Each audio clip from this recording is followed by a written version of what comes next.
in America, is famous for its film industry. Hollywood. This city has been shown destroyed many times in movies, sometimes by an earthquake, sometimes by a tsunami, other times by tornadoes or aliens. But now, in real life, a fire has destroyed parts of Los Angeles. The scenes from the city are heartbreaking. It's a fire tornado.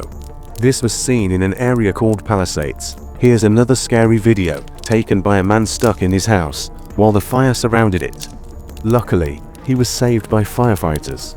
But not everyone was that lucky. At least 29 people have died so far. The fire has spread across about 40,000 acres. Over 15,000 buildings have burned. Many people have lost their homes. More than 180,000 people had to leave their homes. About 200,000 people were told to evacuate. The damage will cost Los Angeles around $250 billion.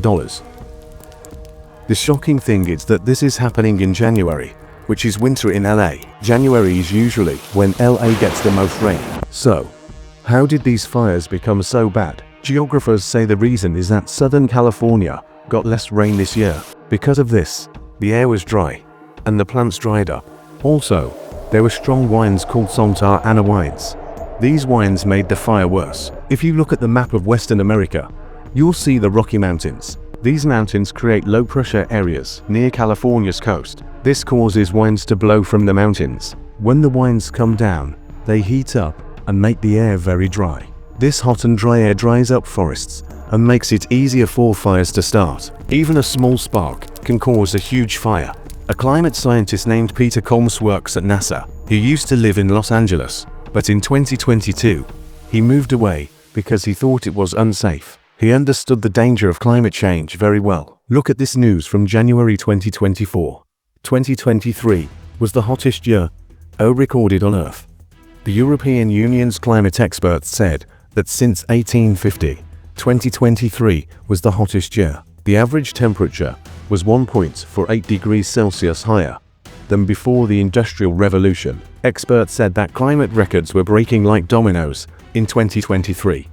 They believe 2023 was hotter than any time in the past 100,000 years. Scientists were not surprised because they had predicted this. Before 2023, the hottest year was 2016, but 2023 broke that record. This is all happening because of climate change. By the end of 2023, greenhouse gases were at their highest levels, global temperatures were at record highs, sea levels were rising, and ice in Antarctica was at its lowest. In 2023, the UN held a climate summit called COP28.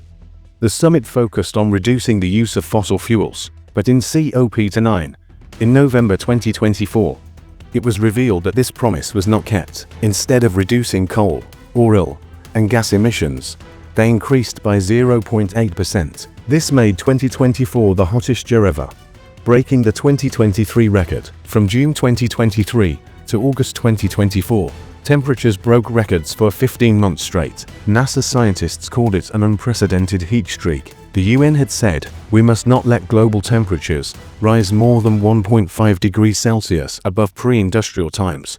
Otherwise, there would be severe damage." But in early 2024, scientists confirmed that we had already crossed the 1.5 degrees Celsius mark. Experts say climate change played a major role. The fires in Los Angeles. October 2024 was the second hottest month in California's history.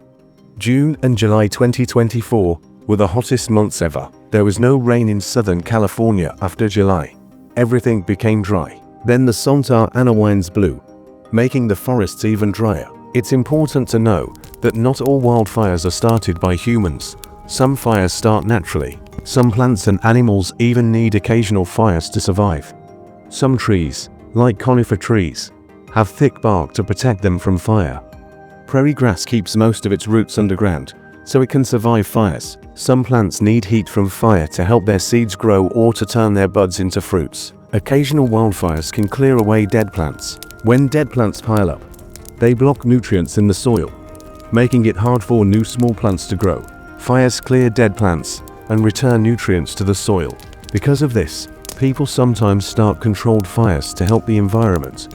This is called fire ecology. California often has wildfires from May to October because it's dry and windy. Fires can start naturally, from lightning strikes, but humans also cause fires. Machinery can create sparks. Power lines can fall due to strong winds and start fires. Campers sometimes forget to put out their fires. The National Park Service says that 85% of wildfires in America are caused by humans. In 2022, an audit showed that California's electric grid needed improvements to prevent wildfires. The current Palisades fire is suspected to be caused by New Year's fireworks, but climate change has made the fires worse.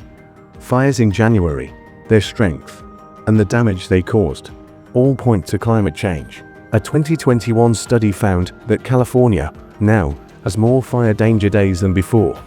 Fires spreading over 10,000 acres have increased by 25%. Data from the California Fire Department shows that 8 of the top 10 worst fires happened between 2017 and 2024. Climate scientist Peter Kalmus saw this as a warning sign. He moved to Altadena in 2008. It was like paradise.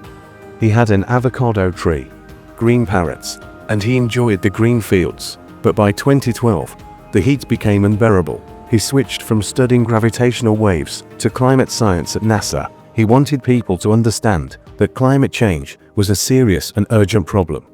He worked with local groups that focused on climate issues. He gave speeches about climate change, different parts of the city, while riding his bicycle. He wrote articles that were published in newspapers. He posted messages about climate change on Twitter. He also helped create a non-profit app about climate and started a media group focused on climate issues.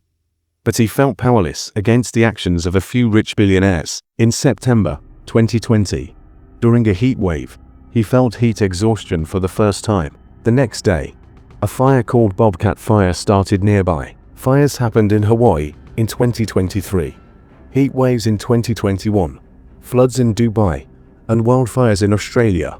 Oases are disappearing in Morocco. Peter believes that unless people get angry, nothing will change. Who is responsible? Since 2016, 80% of global greenhouse gases have come from just 57 companies. These are very large international companies worth billions of dollars, and they sell oil, gas, and coal. America has companies like ExxonMobil, Shell, BP, Chevron, and Total Energies. These are private companies, but some government-owned companies are also on this list. The biggest one is a coal company owned by China's government called CNPC. There is also Saudi Arabia's company called Saudi Aramco, Russia's company called Gazprom, Iran's company called National Iranian Oil, India's company called Coal India, and Mexico's company called Pemex. These companies knew 50 years ago that their work would cause climate change, even though they knew better. The top bosses of these big companies, their lobbyists, and their legal teams spread wrong information and lies to hamper the growth of renewable energy. They use their money to bribe politicians in countries around the world. I'm not just making this up. This is what Peter is saying. It might sound unbelievable, like a made-up story, but there is real proof to support what he's saying. Last year, a climate expert named Rebecca John found some old papers. Some of these papers were in the official US records, some at the University of California, and some were old newspapers from Los Angeles from the 1950s. These old papers showed that the fossil fuel company were giving money to the Air Pollution Foundation. A famous climate scientist, Charles Keeling, even had his early research funded by them. Charles Keeling worked in a lab in Hawaii and created a system to constantly measure the amount of carbon dioxide in the Earth's atmosphere. His Keeling's curve graph clearly shows how carbon dioxide has been steadily increasing in the air over time. Back in the old days, Los Angeles had a problem with smog. The fossil fuel industry, a group of oil and car companies, gave money to Charles Keeling for his research into this smog problem. These documents show that research from long ago already proved that releasing lots of carbon dioxide into the air would impact the whole planet. It's the same thing we learn in school. Burning fossil fuels causes pollution, traps heat, and leads to global warming. The fossil fuel industry knew about this danger way back in 1954. But they kept extracting and selling fuels to maximize profits.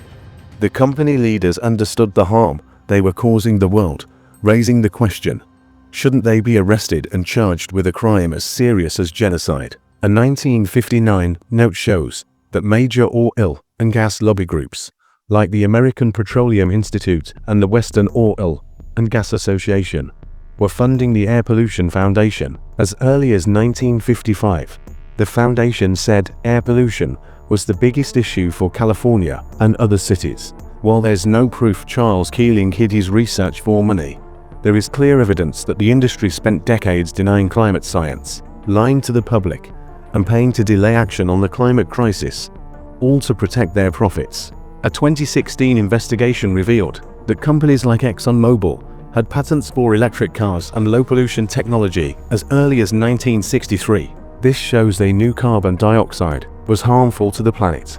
Yet, they tried to block government funding for clean energy research. For years, they denied climate change was real or caused by humans. It wasn't until 2008 that they finally admitted human-caused climate change exists. If these companies had done the right thing 50 years earlier, we wouldn't be in the situation we are in today. In 2021, at a key meeting of the Committee on Oversight and Accountability, fossil fuel leaders admitted that the climate crisis is a serious threat. But despite this, they refused to take responsibility for years of spreading false information. In The Guardian, Peter Kalmus wrote that to protect ourselves from the climate crisis, we need to stand up to the billionaire class. We already have solutions, like solar energy, but these billionaires block progress. For example, activists protested the Mountain Valley Pipeline because it harms the climate, but a company paid Democratic Senator Chuck Schumer $300,000, and the project moved forward. This kind of money-driven influence over government decisions happens openly in America. Even within the Democratic Party, the Republican Party also benefits from this system. Elon Musk spent $277 million to help Republican candidates win elections, just 0.06% of his wealth, but enough to influence the results. In an interview with Democracy Now!, Peter said, "We need to stop fighting pointless battles and focus on the real emergency. Our planet is becoming less and less livable." Peter criticized both Democratic presidents, Obama and Biden, for proudly expanding fossil fuel use. Meanwhile, when Republican Donald Trump was in office, he misled people by calling climate change a hoax. Peter pointed out that one side boosts fossil fuels, while the other denies the crisis entirely, deceiving their supporters. Peter wonders when Trump supporters will realize the planet is becoming unlivable and stop believing his claims that climate change is a hoax. He suggests that people worldwide should practice civil disobedience.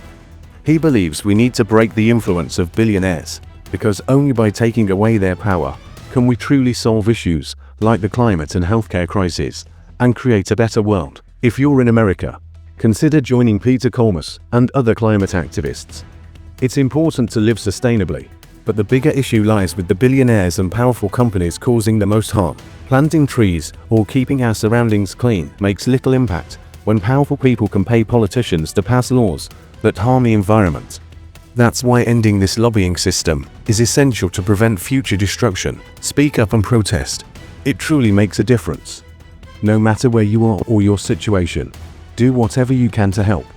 I hope this video was helpful. Thank you.